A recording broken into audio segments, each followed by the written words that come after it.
The government says planning is underway to staff 140 new hospital beds across 5 hospitals. Health Minister Simeon Brown has announced new wards at Middlemore, Waikato, Wellington and Nelson hospitals, in addition to an already announced new ward at Hawke's Bay Hospital. The wards will be constructed off-site and then installed at the hospitals. Brown says each ward will be slightly different. In Middlemore, it'll be helping to improve the flow through the hospital. In Waikato, it'll be more around the diagnostics, but attached to the emergency department.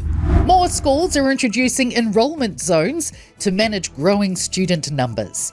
New Ministry of Education data shows more than 1,300 schools now have zoning schemes, more than twice as many as 2 decades ago. In Canterbury and Auckland, schools without zones have dropped by about a third in 5 years. Ministry Operations Leader Sean Teddy says zones prevent overcrowding and guarantee local students a place. He says families still have options if they want to attend a different school, including applying out of zone or considering private, charter or home-based education. Concerns about further measles transmission as more cases are linked to schools. There are now 17 active cases. 1 in Northland, 5 in Auckland, 1 in Taranaki, 2 in Manawatu, 6 in Wellington and 1 in Nelson. Some of the cases are linked to Wellington Girls College and Auckland Grammar School. Auckland University public health expert Michael Baker says it's a recipe for more spread.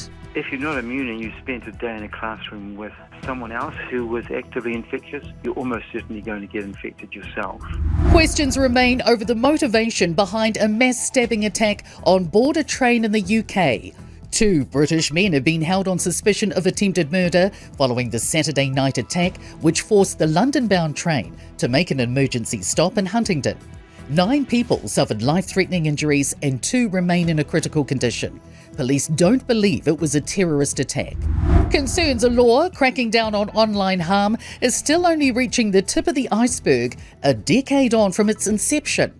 The number of people with finalised charges under the Harmful Digital Communications Act has jumped from 18 in the first year to 114 in the past year.